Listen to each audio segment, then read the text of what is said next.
Kalau untuk kelompok umur terutama yang under 17 itu yang memang untuk football for fun dulu ya, bukan fun football maksudnya, tapi football untuk seneng. Intinya mereka main seneng dulu. Jangan terlalu dibebani kemenangan. Belanda itu nggak lolos Piala Dunia U17 loh. Betul. Tapi malah kita yang lolos nih. Apa jangan-jangan ini Belanda harus naturalisasi pemain kita? Nah. Praktek-praktek yang ada di turnamen grassroots ini kan banyak yang misalnya jual beli pemain. Itu beneran ada?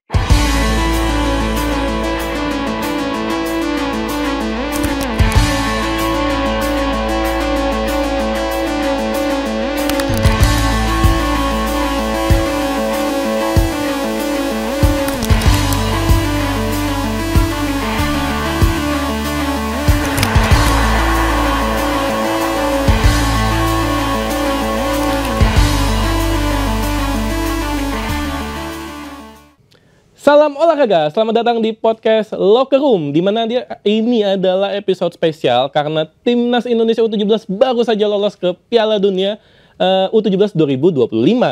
Pertanyaannya, kapan Timnas senior menyusul? Untuk itu kita akan bahas lebih dalam ya, bersama dengan dua temen gua nih, jurnalis dan fans Timnas Indonesia.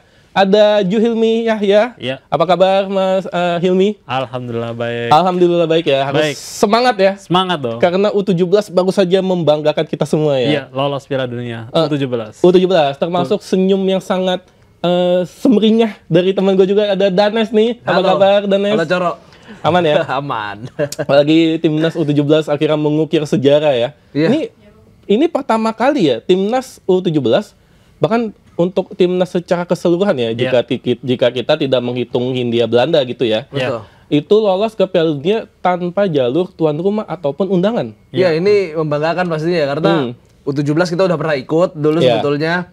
Tapi kan boleh dibilang itu sebagai akibat dari atau sebagai pengganti dari batalnya Piala Dunia U20 ya. Iya. Jadi akhirnya Indonesia dikasih jatah tuan rumah untuk U17. Yang ketika itu main di Manahan, main di JIS dan beberapa stadion lainnya.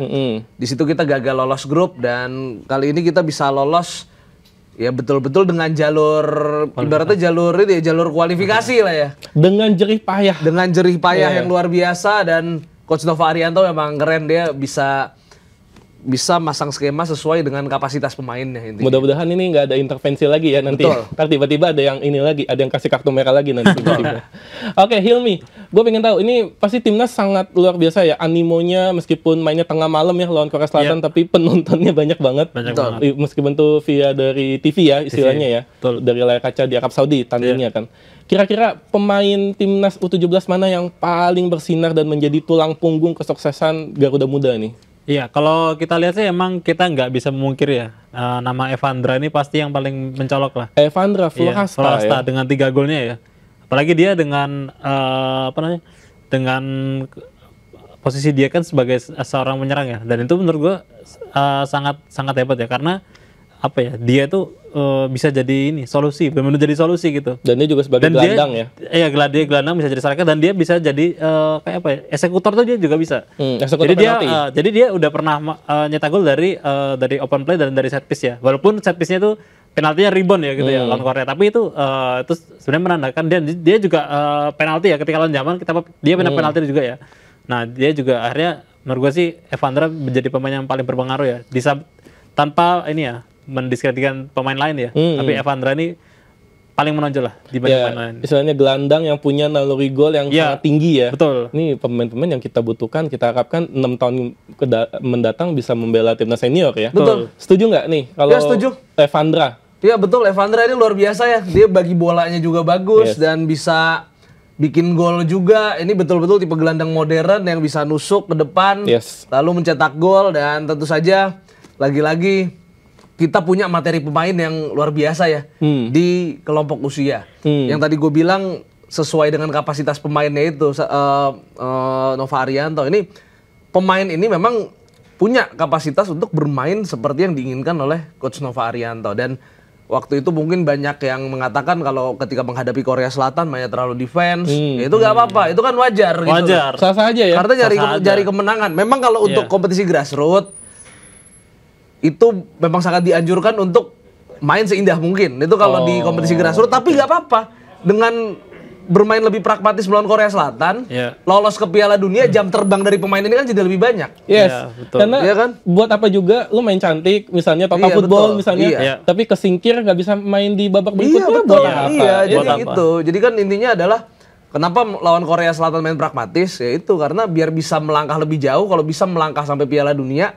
Nah, disitulah nanti para pemain bisa menunjukkan permainan cantik mereka yang diharapkan tentu saja ya. Karena ya itu tadi, karena yang namanya kompetisi grassroots sebetulnya utamanya adalah bermain yang bener gitu, yang cantik. Bukan pragmatis itu bermain nggak bener, cuman bermain yang cantik biar teknik mereka ketika nanti sampai senior itu jadi gitu. Tapi ya itu tadi, kalau misalkan melawan Korea Selatan maksa main cantik, terus jam terbang para pemain ini stop cuma di babak penyisian, ya otomatis para pemain nggak bisa nunjukin apa yang mereka punya di level yang lebih tinggi, bahkan di babak knockout sampai Piala Dunia nanti gitu ya. Iya, istilahnya jangan bunuh diri lah ya, jangan kamikaze lah istilahnya. Betul. Kalau memang strategi itu yang bisa dipakai untuk meraih kemenangan dan lolos ke babak berikutnya, ya why not gitu kan.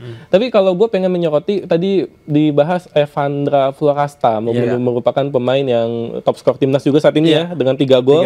Eksekutor penalti, punya mental yang sangat baik. Meskipun penaltinya gagal lawan Korea, tapi dia sangat tenang melawan Yaman, itu bukti ya. Betul. Untuk pemain seusia dini itu punya mental yang bagus. Tapi gue pengen kasih lihat ada pemain lain nggak yang menurut lu harus diapresiasi, yang mungkin underrated nih. Zahabi Goli? Iya betul. Oke. Bukan karena gue fans Persija ya, bukan karena itu. Jadi gue objektif. Nggak ada yang tahu kalau fans Persija, nggak ada yang tahu kok. Enggak, Zahabi Goli ini kan dia penyerang. Dia baru nyetak 1 gol memang. Setahu gue baru nyetak 1 gol, tapi kan dia bisa buka ruang. Pergerakan-pergerakannya dia juga bisa membuat Evandra enak gitu loh. Buat melakukan attacking ke gawang lawan. Iya. Zahabi Goli dengan tusukan-tusukannya, dengan kecepatannya juga. Betul. Setuju nggak nih Hilmi nih kalau Zahabi Goli? Atau ada pemain lain yang menurut lo harus kita apresiasi nih? Kalau Zahabi Goli itu pasti ya, karena dia emang dia sebagai striker sayap ya, dia bisa buka ruang deh, terutama untuk Evandra ya, karena apalagi Zahabi Goli dia bisa nutupin striker utamanya Mirza yang belum mencetak gol ya, belum ya. Moga-moga ketika lawan Afghanistan ini dia bisa mencetak telur ya. Dan menurut gue itu yang paling underrated ya, itu si kapten Iputu Panji itu. Back itu. Karena itu orang mungkin nggak terlalu memperhatikan Iputu Panji ya. Padahal dia dengan formasi 3 back ya. Dia dengan di center back itu di posisi paling tengah. Posisinya Jaijaz ya kalau di timnas senior. Kalau di senior mirip Jaijaz gitu. Nah, dia bisa koordinir teman-teman di lini belakang, terutama Matt Becker dan Ghazi itu ya. Jadi menurut gue itu sangat keren nih Iputu Panji itu. Dan itu sebagai bukti bahwa pemain yang istilahnya mungkin dia belajar akademi bolanya di sini tuh bisa bersaing dengan pemain yang mungkin dia belajar akademi bolanya di luar, kayak contohnya Matt Becker nih. Oh ya, maksud lo Matt Becker ya? Matt Becker kan dia dari Melbourne City ya. Dan apalagi Matt Becker juga sempat dipanggil timnas Australia U17. Dan itu kan sebenarnya membuktiin kalau Matt Becker ini benar-benar pemain yang berkualitas. Makanya dengan Putu Panji ini bisa jadi kapten gitu ya. Menurut gue itu underrated banget tuh. Benar-benar sangat underrated, dan itu menurut gue sangat bagus gitu. Dan apalagi dia bisa main sama Matt Becker ya di lini belakang dengan cukup baik gitu ya. Jadi mungkin orang nggak banyak merhatikan Putu Panji ini. Kalau Matthew Becker sendiri gimana? Matthew Becker udah pasti nggak perlu diragukan lagi. Serius. Ketenangannya gitu ya. Apalagi dia sebenarnya dia dapat panggilan dari timnas Australia U17 ya udah sebenarnya udah petanda emang ini pemainnya pemain keren banget gitu ya. Di Melbourne City kan, dan itu pasti udah pasti jadi perbincangan lah di Federasi Australia sana kan. Matt Becker harus diambil karena emang Matt Becker kan emang punya darah Australia Indonesia kan. Iya. Ini agak unik ya, kalau biasanya ada darah Belanda ya biasanya ya. Tapi ini dia lahir di Australia jadi ada darah Australianya. Tapi dia memilih timnas Indonesia. Dia membela istilahnya negara ibunya ya. Ibunya kan asli dari Batak ya. Asli Batak gitu ya. Nah, Matt Becker nggak perlu diragukan lagi karena emang udah terbukti lah panggilan dari timnas Australia itu sebenarnya udah membuktikan lah kalau emang dia emang kualitas banget. Apalagi dia kan kalau dalam satu interviewnya kan dia mengidolakan Justin Hubner kan. Oh, Justin Hubner. Betul. Nah, itu kan sebenarnya dia udah punya role model tuh. Wah, gue tuh kalau di timnas senior mau kayak Hubner ya. Mungkin dia sama-sama kaki kiri ya, kidal gitu ya. Kidal terus dia main di LCB juga ya kan.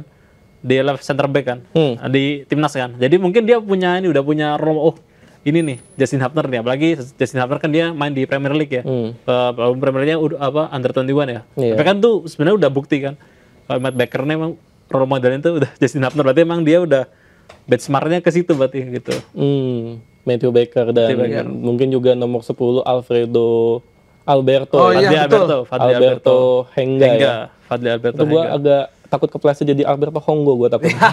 Subasa dong. Iya, mirip Subasa. Tapi keren ya, gol sundulan dia yang itu kayaknya shooting atau emang yang ke gawang Yaman? Iya, itu emang agak spekulatif kan. Shooting tapi emang kena kepalanya gitu. Di flick ya sama Henga. Betul. Awalnya kayaknya seperti offside itu, tapi ternyata ada pemain Yaman ketinggalan di pojok kanan ada ketinggalan. Iya. Nah, ternyata dia yang ketinggalan. Iya, itu menarik ya. Tapi meskipun sebenarnya timnas Indonesia U17 sudah sempurna ya dengan berhasil lolos ke Piala Dunia, tapi bukan berarti juga tanpa celah juga pasti kan. Pasti butuh need room for improvement istilahnya. Butuh ruang untuk bisa berkembang lebih baik karena ada Piala Dunia yang menanti kita nih. Kira-kira ada Nes sebagai yang lu memang sangat mengamati sepak bola terutama di level grassroots ya, karena ini penting banget buat masa depan kita. Kira-kira apa yang harus diperbaiki sama squadnya Nova atau mungkin sektor-sektor apa yang perlu diperbaiki lagi, ditingkatkan lagi? Kalau sejauh ini sih kayaknya ini ya, kalau untuk U17 sendiri sektor serangan ya. Serangan ya? Iya betul, maksudnya di lini depan yang boleh dibilang belum terlalu subur ya. Karena kita tahu bahkan penyerang tengahnya sendiri belum mencetak gol. Mirza betul sekali. Tapi ya itu tidak apa-apa. Ini membuktikan kalau alternatif mencetak gol dari para pemain U17 yang lain, atau maksudnya alternatif mencetak gol dari timnas U17 ini cukup banyak. Dan gue juga sangat salut sih ketika melawan Korea Selatan yang secara fisik, bukan cuma fisik sih, liga grassroots-nya lebih rapi, terus ya fisiknya juga lebih baik. Ini main pragmatis dulu, ini benar. Nah, ketika lawan Yaman, baru kita kasih tahu ini kualitas pemain kita tuh seperti ini gitu loh. Emang punya fundamental bola yang betul-betul luar biasa. Jadi kita layak berharap untuk masa depan pemain-pemain ini. Oke. Hilmi, kalau menurut lu emang di sektor serang ya kita kurangnya ya? Iya, jadi emang mungkin harapan kita sebenarnya Mirza ya, sebenarnya yang jadi tumpuan dari pemain dari Persik Kediri ini ya. Sebenarnya jadi tumpuan Nova Arianto ya. Cuman mungkin belum bisa menunjukkan ini ya tajinya ya. Karena mungkin mungkin belum nemu ini aja, belum nemu istilahnya luck-nya belum ketemu aja. Iya, dan memang ada satu cuplikan yang menarik saat Mirza one on one dengan kiper Korea Selatan. Ya meskipun itu juga jangan dibully juga ya, karena betul. Ingat ini adalah yang seperti lu bilang tadi masih pemain muda ya. Masih pemain muda, masih ada di level ibaratnya masih di level kelompok umur U17 itu bisa dibilang ya masih di level ya baru keluar dari grassroots gitu loh. Jadi intinya ya kita sebetulnya nggak bisa untuk berekspektasi terlalu banyak kepada pemain-pemain yang ada di U17. Jadi kalau misalkan kita menang 2 kali tapi ada satu pemain yang mungkin belum maksimal, ya udah berikan dia waktu. Betul. Jangan sampai dia dibully, mentalnya hancur. Iya, betul. Yang rugi kita juga yang rugi. Betul. Ya kan? Betul. Kita nggak mau terulang lagi Arkan Kakak ya. Arkan Kakak yang sebenarnya salah satu striker masa depan kita ya. Betul. Tapi ya sempat ada bukan isu ya, bapaknya yang bilang ya dia agak terganggu dengan sosial media waktu itu karena banyak yang ngebully dia gara-gara selebrasi dia di Piala Dunia U17. Kita nggak mau itu terjadi lagi ya. Ya, istilahnya masih muda, mereka harusnya senang-senang aja, happy-happy dulu lah. Ini memang kalau untuk kelompok umur terutama yang under 17, itu yang memang untuk football for fun dulu ya, bukan fun football maksudnya, tapi football untuk senang. Intinya mereka main seneng dulu. Jangan terlalu dibebani kemenangan. Ketika mereka dapat menang dan lolos ke Piala Dunia, ya kita harus apresiasi setinggi-tingginya.